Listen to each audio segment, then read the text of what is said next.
ఈయన సీతారామ స్వామి, సీతాదేవి రాములు వారు ఆంజనేయ కలిసి ఉన్నది ఏకాంతరాముడు అన్నమాట. సీతాదేవి మాట వింటాడు.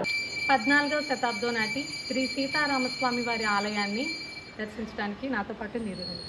ఇప్పుడు మీరు చూస్తున్న ఈ దేవాలయం గోర్స గ్రామంలో ఉన్న శ్రీ సీతారామస్వామి వారి ఆలయం. ఈ గుడిలోని శ్రీరాముడు సీతమ్మ తల్లితో ఏకాంతంగా ఉంటాడు. ఈ గుడి పిఠాపురం మండలం గోర్స గ్రామంలో ఉంది.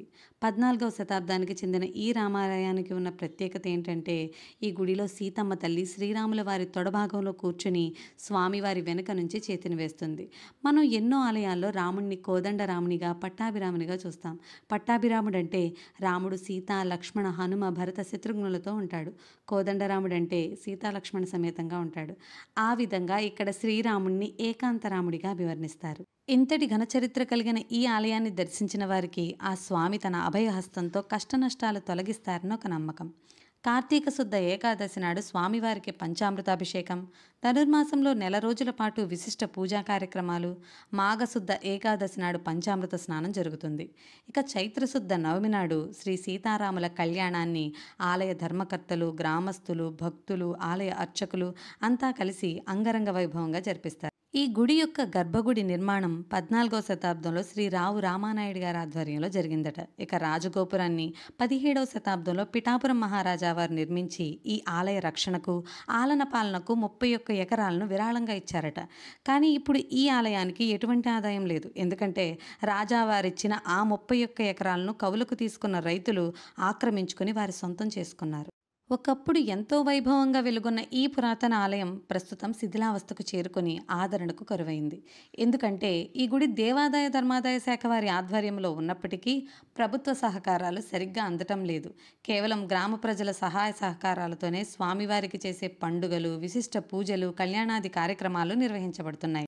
ఇక ఈ గ్రామం గురించి చెప్పాలంటే, ఈ గ్రామంలో ఒకప్పుడు పిఠాపురం మహారాజా వారు ఆవుల్ని పెంచేవారట.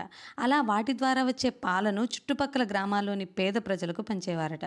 గోవుల ద్వారా వచ్చే పాలను గోవు యొక్క రసంగా భావించి ఈ గ్రామానికి గోర్సగా పేరు పెట్టారు. కాలక్రమేణా గోర్స అనే పేరు వచ్చింది. ఈ అద్భుతమైన ఏకాంతరాముని ఆలయాన్ని మీరు దర్శించాలి అనుకుంటే పిఠాపురం మండలం గోర్స గ్రామానికి రండి. ఈ గుడి కాకినాడకు 16 కిలోమీటర్లు మరియు పిఠాపురానికి 7 కిలోమీటర్ల దూరంలో ఉంది. జై శ్రీరామ్.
సీతారామస్వామి, సీతాదేవి రాముల వారు ఆంజనేయ కలిసి ఉన్నది ఏకాంతరాముడు అన్నమాట. సీతాదేవి మాట వింటాడు. రాముడ లక్ష్మణ భరత వీళ్ళు ఉంటే పట్టాభిరాముడు అవుతాడు. ఈ కోదండరాముడు అంటే లక్ష్మణ స్వామి కూడా ఉంటే కోదండరాముడు ఉంటాడు. ఇప్పుడు సీతాదేవి మాట వింటాడు. లక్ష్మణ స్వామి ఉంటే ఆయన మాట వినడు. ఆయన మాట వింటాడు కానీ సీతాదేవి మాట వినడు. అందుకోసం మన కోరికలు నెరవేరుతాయి. ఈవిడ సేవకుడి కింద పాదాల దగ్గర ఉన్నాడు. ఈ దేవాలయం కొత్తపల్లి దొరలో చెన్నారావు గారి తాలూకు వారు కట్టించారు 1000 సంవత్సరాల క్రితం. ఎదగొండ గోపురం 800 సంవత్సరాల క్రితం పిఠాపురం మహారాజా నీలాద్రినారాయణ గారు 30 ఎకరాల పొలం ఇచ్చారు. వారి అత్తవారు ఈనుగంటి వారు ఇక్కడ ఇల్లు. ఆ గోపురం కట్టించి 30 ఎకరాలు ఇచ్చారు. ఈ దేవాలయం కొంతకాలం నడిచిందనుకోండి.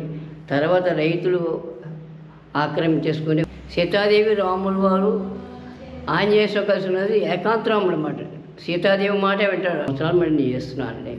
ఈ దేవాలయం గ్రామస్తులకు తప్ప ఇంకెవరు చూడటం లేదు. ఒక రాజుగారు ఒక ఆయన ఎందుకొని రామచంద్రరాజు గారిని ఆ కొబ్బరి మొట్ట కప్పెట్టి దానికి వచ్చి పలసాయం తీసుకున్నాను.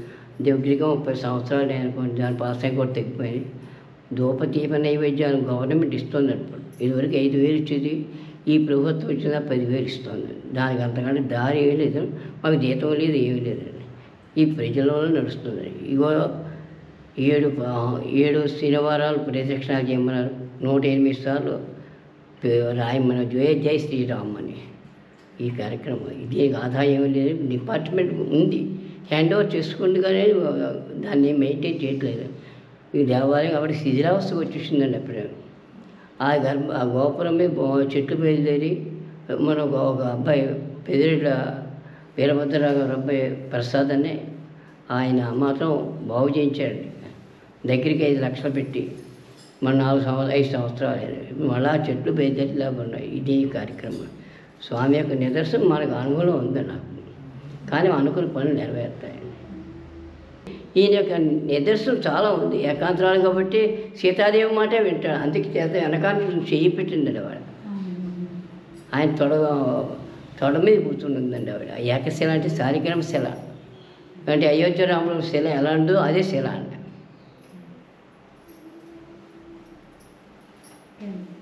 ఈ గోరసకి గ్రామానికి పేరు ఎందుకు వచ్చిన గోవులు పిఠాపురం మహారాజు ఎస్టేట్లోది. ఈ గోవులు పెరిగిపోయింది ఆవులు. ఆ ఆవుల యొక్క పాలు పిఠాపురం ఎస్టేట్ కడితే ప్రజలకు పంచిపెట్టేవాడు మహారాజా ల్యాబ్లోకి. ఆ గోవుల యొక్క రసం వెళ్ళేది కాబట్టి గోరస అని పేరు వచ్చిందండి. గోవుల యొక్క రసం కాబట్టి గోరస. గోవుల యొక్క రసం పిఠాపురం మహారాజు గారు గోవులు ఇక్కడ మేపించి ఆ పాలు పిఠాపురం ఎస్టేట్ కడితే లేబర్ అందరికి పంచిపెట్టమని పేదవాళ్ళకి పంచిపెట్టమని ఇచ్చి దీనికి గోవుల యొక్క రసం వెళ్ళేది కాబట్టి గోరస అని పేరు పెట్టారు ఈ ఊరికి.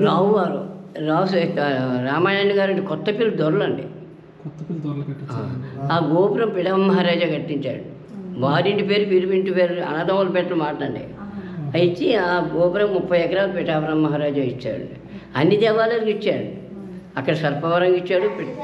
పిఠాపురం మాధవ స్వామి చూసే ఉంటారు మీరు. ఆ దేవాలయం ఇచ్చారు. అన్నిటికీ ఇచ్చారు. నీలాద్రినారాయణ ఇవి ఈ సంవత్సరం అంటే 14వ శతాబ్దం వస్తుంది. అది 17వ శతాబ్దంలో వస్తుంది. మా ఇంటి పేరు చక్రవర్తుల వారండి. నా పేరు అనంతాచార్యులు, చక్రవర్తుల అనంతాచార్యులు. అంతా మహాదేవుడు చక్రవర్తులు